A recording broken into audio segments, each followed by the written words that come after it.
Haters talking, but I don't even hear them. Yeah, man. Maddie on the beat. Yo guys, it's going on? Toby here, or TBJZL, and welcome back to another episode of my FIFA 13 Virtual Pro Career Mode series Prolific. And still feeling a little bit ill, so I apologise for my raspy voice once more. But I'm going to get straight into today's episode with a game against Cardiff City. Now Cardiff, I think, are at the bottom half of the table.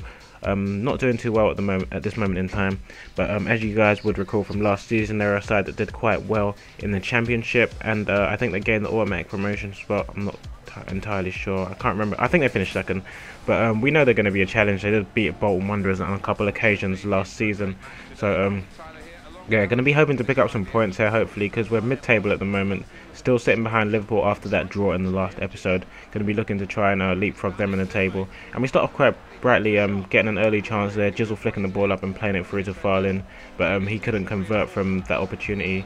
And then Cardiff get a penalty here, like a really soft penalty. I don't really know why the ref's giving it, and we don't really get a chance to see the replay because I skip it. But Wellington Paulista steps up to take it, and he fires it home off the inside of the post past the goalkeeper to make it 1-0 to Cardiff City in the 12th minute. And from there, the game is really all theirs, to be honest. Here you can see Wellington Paulista breaking through once more, beating the defenders and firing home past the goalkeeper to double the lead just before half time. And when you play against sides like Cardiff City, who are lower rated and, you know, just not one of the bigger sides, they tend to play really defensively, and it's really difficult to break down on world-class difficulty. And you guys will see that we get quite a few chances, and they just shut us out, like blocking all our shots and everything, and the keeper was making fantastic saves left, right and centre to keep us out of the game. There you can see making last ditch tackles and getting men behind the ball, so it's really difficult for us to get back into this game. So unfortunately this result finished 2-0 at home to Cardiff City, so really disappointing result, I guess. However, as you can see there, we still managed a 7.0 rating, which is quite decent for a 2-0 loss at home, so a little bit happy with that.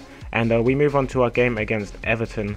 Now, Everton are high-flying in the Premier League at the moment. They're about 4th in the table, so we know straight away it's going to be like quite a difficult game for us.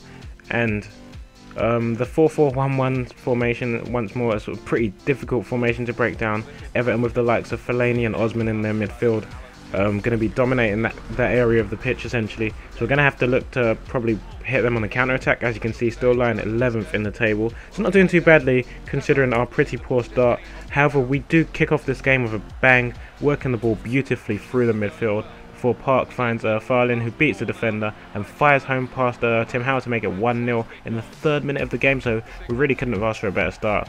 And the momentum in this game, like they say there's no momentum, but there most definitely is something. Like, even if they haven't called it momentum, there's something in the game, because once you get that early goal, the game is all yours. And we were creating early chances, but unfortunately not to take them. And Gibson getting a shot off there, showing that Everton are not entirely out of the game. However, in the 23rd minute, a little 1-2 between Osman and Marias results in a goal. A fantastic header there, beating, I think it was Cesar at the near post. I'm not sure if it's Cesar agreeing in goal for this game. But we come straight back at them, trying to retake that lead just before half-time. Just getting a shot off and forcing a fantastic save of Howard, and Park can't finish on the rebound, but creating more chances. Still not half-time yet. Once more, Jizzle beating the man with a bit of skill, but firing wide of the target. So we're going at half-time with the scores at 1-1, goals courtesy of Osman and Farlin. And the second half is it has a pretty slow start to it, but eventually a defensive error allows Jizzle to get a shot off from the edge of the area to make it 2-1 in the 76th minute of the game. And there is pretty much no coming back for Everton from this point, because the manager pretty much drops us to defensive mentality from this point onwards, and Everton struggle to get back into the game, and we create more chances even going towards the end of the game. Jizzle's pass there being blocked up, but he turns the defender and gets the shot off once more and forces a fantastic save off Tim Howard. But that result finishes 2-1, so really happy with that win against well, I guess you could call them a top 4 side at the moment, because they are in the top 4, but 7.2 rating, so ecstatic with that against Everton. But off the pitch, we get news that Stoke have completed their financial takeover, so they're going to be a threat, especially after the transfer window, which is occurring in the next month. But we did complete all our targets set by the manager over the last 4 games, getting our average match rating, goals and shot conversion targets. So going to be looking to repeat that feat over the upcoming 4 games against Swansea, Fulham, Wolves and Manchester United. So not an easy set of fixtures, but hopefully we can do some damage in those games and get the results we want. Now, this is the Capital One Cup's quarterfinal, I think it's quarterfinal, against Manchester United. And we are at home, so we have home advantage, quite happy with that. And it's going to be a tough game. This is the first time I'm coming up against the side I actually support in real life. In case you guys don't know, I'm actually a Manchester United fan and a huge one at that. But yeah, really difficult game for us to go into, especially seeing as our results were a little bit shaky at home. Our last result at home with defeat against Cardiff City. But we start off really brightly, creating chances early on and forcing a few fantastic saves off De Gea. There, Tarap smacking the bar from about 25 yards out. Really unfortunate not to score there. But Jizzle getting nice outside of the boot shot and forcing once more another fantastic save of David De Gea, who is actually a star in this game. And there's so many more chances that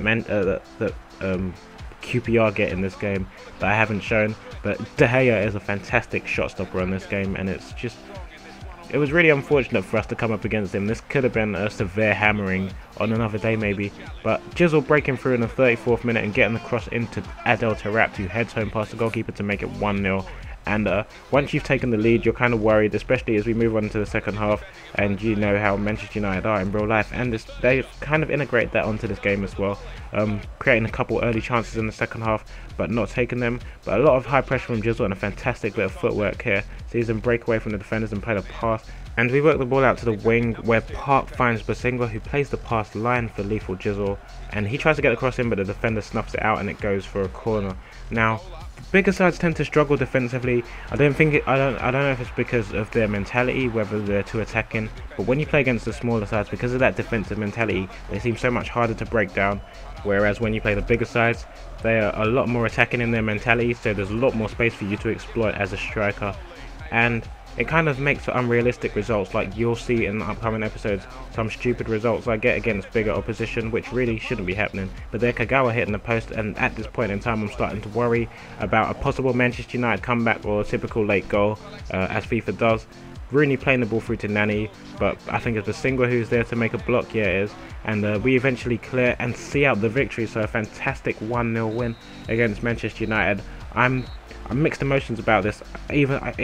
It gets to the stage where even on FIFA I want Manchester United to win, even when I'm playing against them. So a little bit heartbroken, I guess. But I hope you guys have enjoyed this video. If you have, feel free to leave a like. If you didn't, hit the dislike button. But if you've enjoyed the video and you think you'd enjoy the rest of the content on my channel, feel free to subscribe, and I'll talk to you guys in a bizzle. Peace.